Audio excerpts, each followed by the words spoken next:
Me alustame Tervise pooltunni saatega ja seekord on saatekülaliseks professor Peep Talving. Me räägime Tallinna uuest ühendhaiglast. 7 aastat tagasi ilmus ajakirjas Eesti Arst artikkel, kus kutsuti looma ühte ühendhaiglat. Tegelikult oli ka seal aeg pandud paika, see oli 2025, kus me praegu just oleme.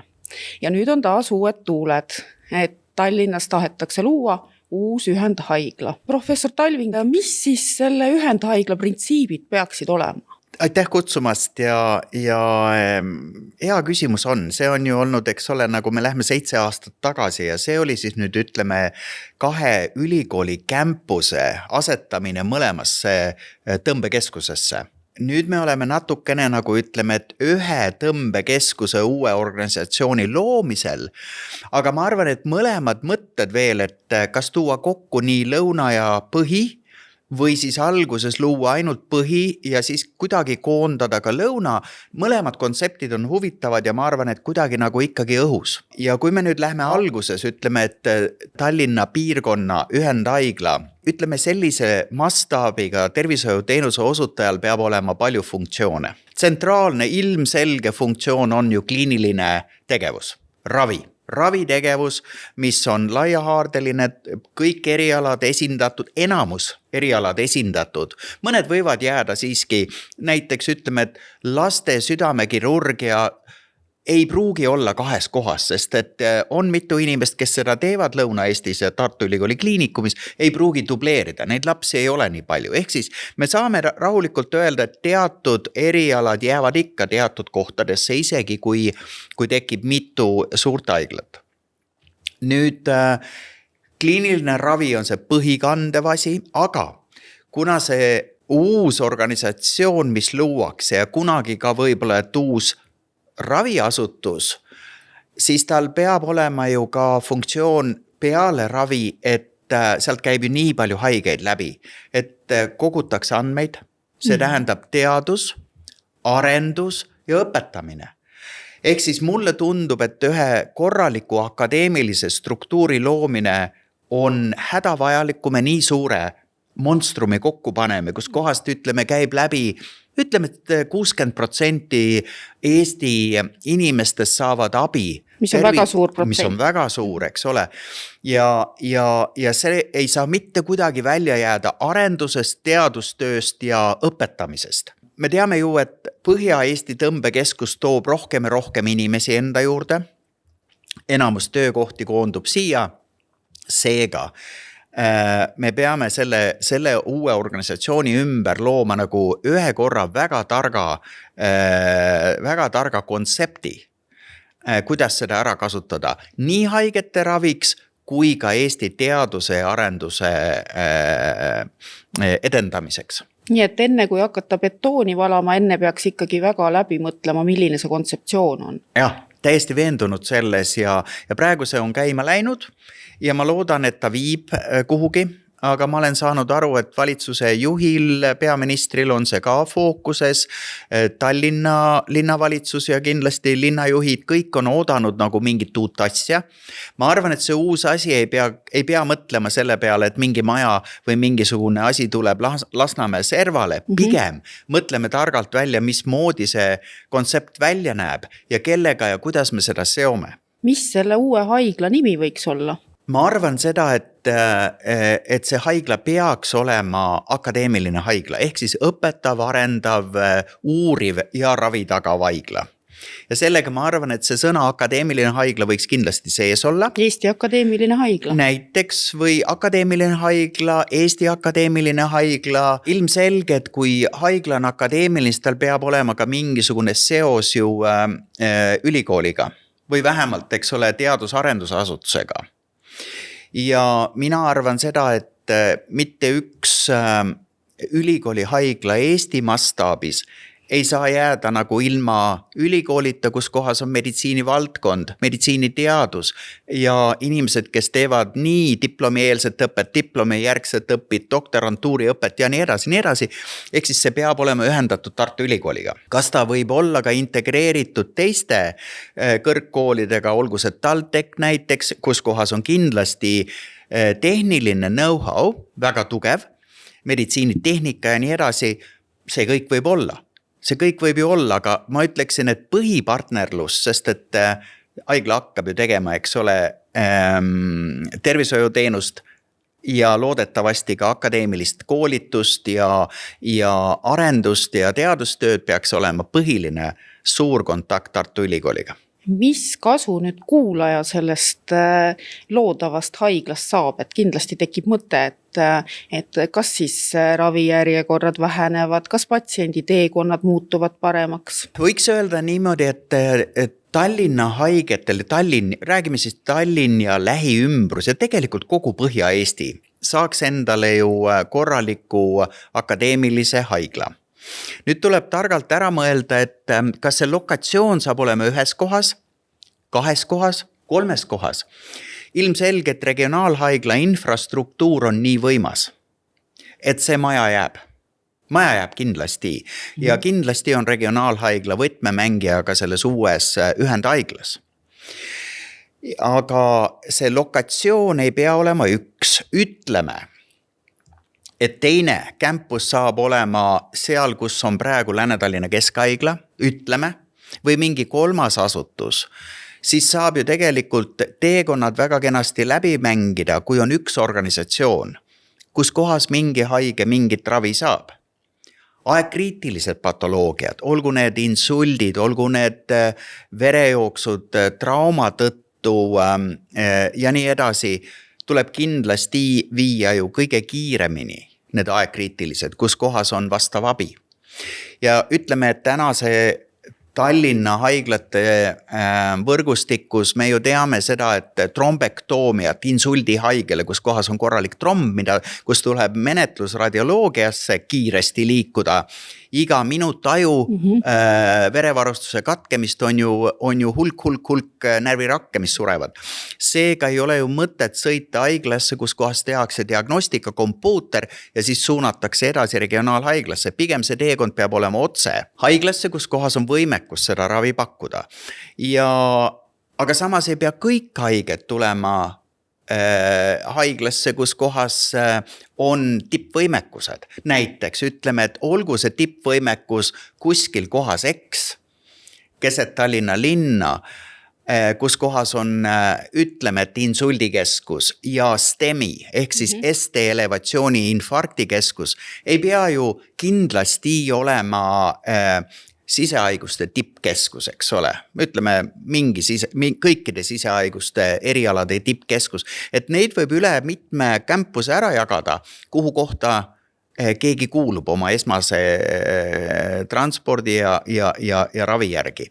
Ehk siis siin on nagu maastik võiks olla lai, kuidas planeerida, kuhu mingid haiged peavad liikuma.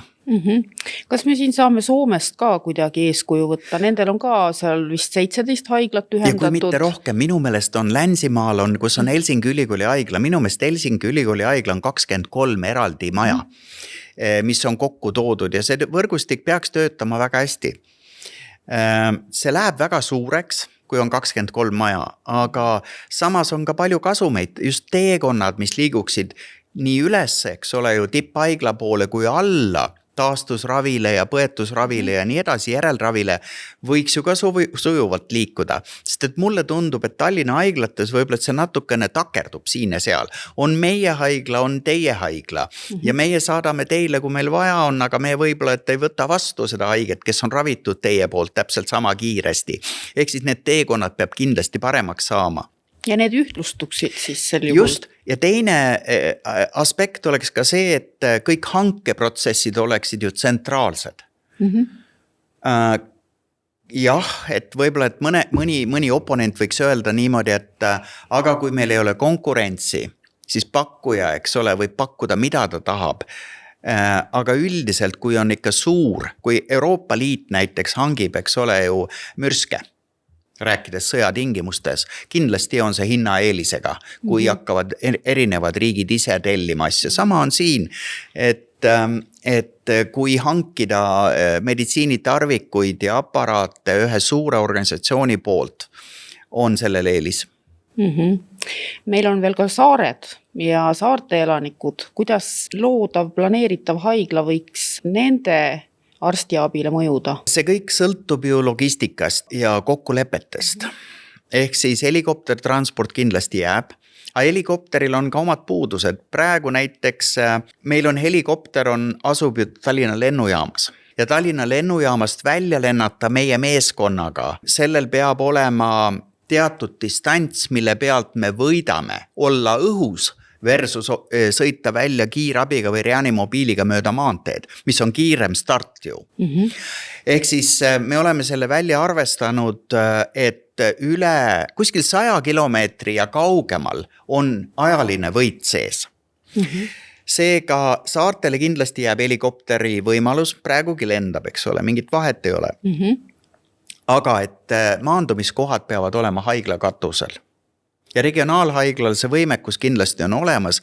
Algus me arvasime, et B-torni peale ei ole arvestatud sellist massi, nagu oleks helikopter. Aga tänaseks on meie infra on kindlaks teinud, et sinna võib maanduda. Tuleb teha lifti ühendus ja see otse haige tuleb alla. Me tegime ka ühe teadusuuringu, ma ise olin juhtiv autor ühele uuringule, mis me publitseerisime World Journal of Surgeries. Ja see oli siis Los Angelese helikoptertransport traumahaigetele.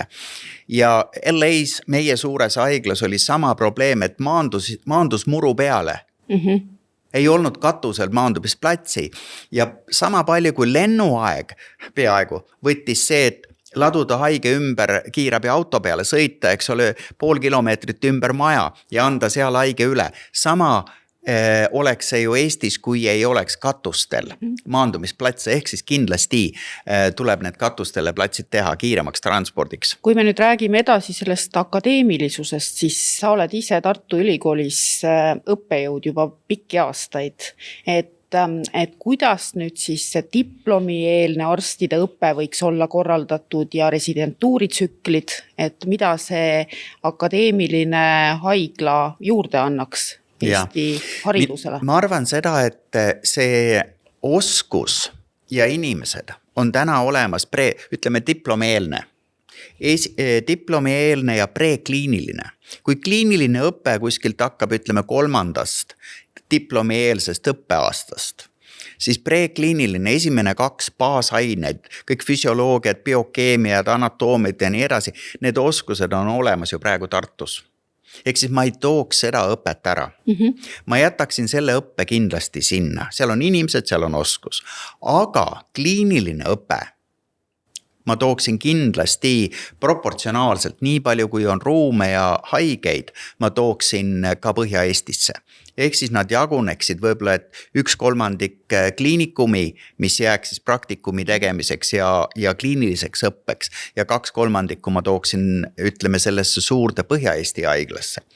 Eeldusel, et õppekvaliteet on lihvitud sama heaks mõlemas kohas, see peab olema hästi standardiseeritud, mis on tehtav tegelikult. Ja nüüd see on siis diplomieelne õpe, et nad oleksid hajutatud ja jagatud seal, kus on haigusjuhtest. Tegelikult me õpime hästi palju haigusjuhtude pealt. Raamatust ka ja igasugusest meediast, aga haigusjuhtude külge on reputada teadmisi kõige kergem ja nad jäävad kõige kauemaks. Reaalne elu. Jah, kui sa näed seda löövet, kui sa näed seda songa, kui sa näed seda patoloogiat, kompuuterpilti, see jääb meelde. Nüüd residentuuri õppe samamoodi. Nii nagu kõik baasasutused, eks ole, jagavad oma õppekohad ära, peaks tulema residentuuri õpet proportsionaalselt, kui palju on haigeid ja kui palju on siis, ütleme, vajadust koolitada residente. Ma arvan ka seda, et mitte ainult need 2 tõmbekeskust ei peaks, ütleme, olema diplomi järgse ja diplomieelse õppekohad. Mina isiklikult näiteks tegin teatud aega diplomieelses õppes, ma tegin Põhja-Rootsis, väikses maakonna haiglas, see oli kõige kasulikum aeg, ma ütleksin, sa näed täiesti selekteerimata patsiente ja see on põnev, huvitav, aga kahjuks on need reeglid praegu niimoodi, et jube raske on saata tudengeid õppima, olgu see Läänemaa haigla või kuhugi mujale, sest et me oleme pannud miljon reeglit peale, ei ole juhendajad ja ei ole ühte ja teist, aga tegelikult see õpe on maakohtades ja selekteerimata patsientide peal väga-väga õpetlik ja hea. Nii et diplomieelne õpe jagatud, diplomi järgne õpe samuti jagatud, doktorantuuri õpe, ma arvan, et keskus võib jääda täiesti meditsiinivaldkonna, doktorantuuri õpe võib täiesti jääda ülikooli pinnale, peabki jääma, sest see on, eks ole, ülikool, kes tagab nagu, kes on baasasutuste ülikool. Ja seda ei ole vaja, aga siia campusesse kindlasti võib tuua tegevusi. Nii kui me kunagi visioneerisime 2018 oli see juhtkiri Eesti Arstis, mida sa just näitasid, me ütlesime, et 2 campust, et õppejõud saavad liikuda. Siis me mõtlesime ka, et tehakse 2, ütleme, hotelli. Kummaski võiks olla hotell, eks ole, ka Tartus võiks olla ülikooli haigla lähedal kuskil hotell, kus Tallinna õppejõud saavad ööbida Tartus ja vastupidi. Et see ei pea olema ainult lokaalne, et inimesed oleksid liikuvamad. Aga siin on loomulikult oma probleeme ja eestlane eriti ei ole liikuv, ameeriklased on palju liikuvamad, vahest ma mõtlen, et neil nagu kodu ei ole, nad on nagu touareegid, nad liiguvad ühest kohast teise, aga eestlased on väga kinni oma selles aiakeses, terrassis ja sofas. Ehk siis seal võib olla probleeme, aga ma arvan, et liigutada saab paariks päevaks, 1 päevaks õppeprotsessideks on võimalik täiesti. Ja taaskord, mida see patsiendi jaoks kaasa toob, kas rohkem valges kitlis siblivaid inimesi ümber haigevoodi või? Kindlasti, õpe ongi selline ja patsiendid kahjuks peavad seda taluma, et su ümber on 10 tudengit, aga kui praegu on, ütleme, diplomieelne õpe on enamalt Tartu Ülikoolis. Küll 6. kursus, eks ole, kes teeb oma praktikat, on igal pool ja väga suur osa on ka Tallinnas. Siis diplomieelse õppe, ütleme, 3., 4. ja 5. kursus on nad enamalt kliinilises baasis Tartu Ülikooli kliinikumis. Ja seal on tõesti niimoodi, et terve grupp 10 inimest näiteks, kui ma õpetan, eks ole, lähen praktikumi tegema, on siis 1 haige ümber. Ja neid saab ju jagada, kui siis osagruppe on siin, osagruppe on Tartus, neid saab jagada. Ei pea olema enam 20 tudengit ümber sama sapipõie põletiku, neid on võimalik jagada mitme baasasutuse peale. Kui me nüüd räägime rahvusvahelistumisest, siis mida annab juurde see akadeemilisuse tiitel? See annab kindlasti võimaluse suhelda teiste akadeemiliste keskustega.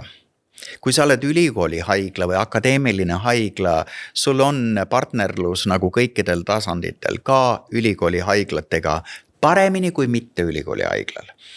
Alati saab ülikooli haigla ju, ütleme, suhelda ja vahetada allapoole, aga ülespoole on nõksa raskem, et kui sa ei ole ise, eks ole, akadeemiline haigla, ei ole välistatud ja on kindlasti võimalik, aga automaatne, ütleme, by default side ülikooli haiglate vahel oleks nagu loomulikum.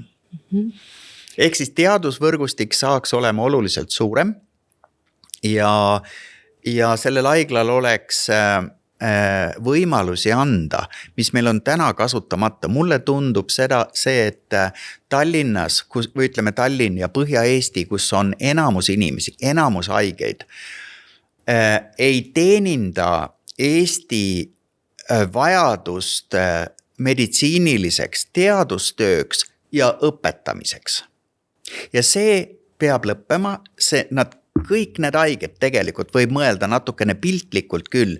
Iga haige, mis siseneb akadeemilisse haiglasse, peaks automaatselt olema kaasatud mingisse uuringusse.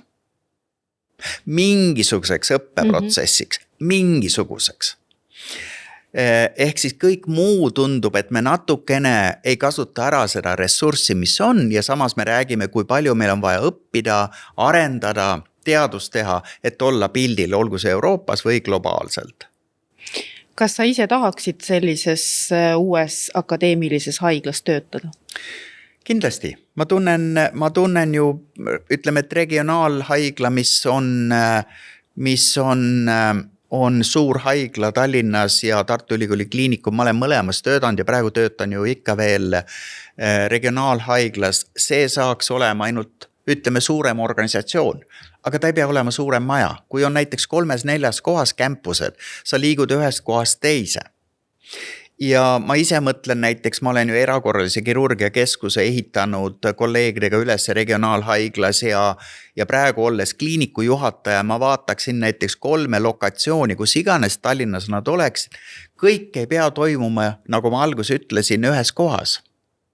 Teatud tegevused, teatud kohtades. Aga kui on olemas hea operatsioonivõimekus, olgu see maja keset Tallinna linna, kui on olemas sama kvaliteediga opituba, võimekused ja nii edasi, mis on oluline, on see, et näiteks onkoloogias, et konsiilium toimub ühes kohas, kus kohas on olemas kõik kiiritusraviarstid, on olemas onkokirurgid, paikmekirurgid pluss keemiaravi ja see käib ühtemoodi, ühe standardi, kõige parema standardi alusel. Aga see, et tehakse üks operatsioon, olgu see asukohas X või asukohas Y Tallinna piirkonnas, kui on mitu maja, ei ole enam tähtis minu meelest. Tähtis on see, et nad tuuakse kokku vähikeskusesse, kus tehakse parim otsus, aga see täide viiakse, võib täitsa teha mitmes kohas. Kui me nüüd võtaksime teema kokku ja sa saaksid välja tuua 3 tugevust sellise akadeemilise haigla puhul ja võib-olla ka mõned teemad, millega peaks kindlasti sellise haigla planeerimisel arvestama, et mis need oleksid? 3 tugevust oleksid esmalt see, et me koondaksime väga suure hulga haigeid, kes käib läbi ühe organisatsiooni ja me saaksime sealt ammutada nii kliinilist kogemust kui teadusloome jaoks materjali. See on üks väga oluline. Teine oluline on see, et sellest saaks õpetamise keskus ja see on jällegi kliinilise baasi pealt. Oluline õpetamise keskus. Ja viimane küsimus oli sul?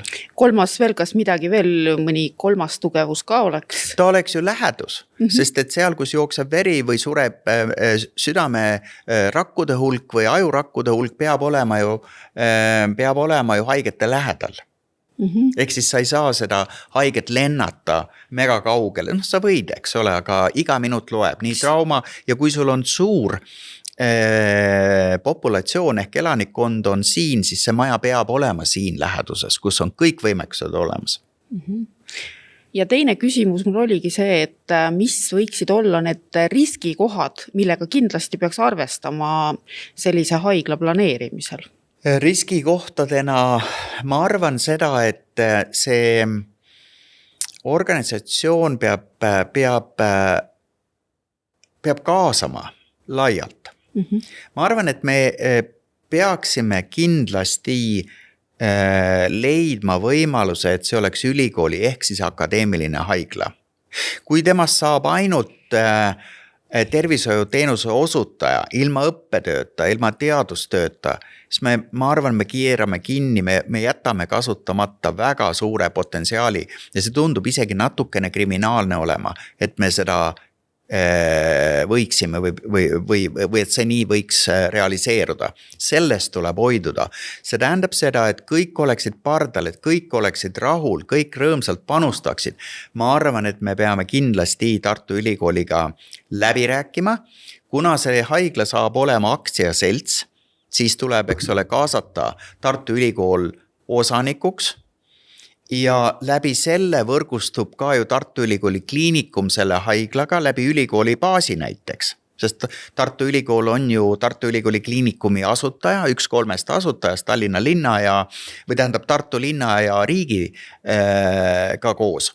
Siis see ühend oleks, ma arvan, terve ja võtaks maha päris palju pingeid. aitäh nende väga oluliste huvitavate mõtete eest, aitäh saatesse tulema ja kindlasti see Tervise pooltund ei jää viimaseks saateks, kus me käsitleme tuleviku haigla visiooni.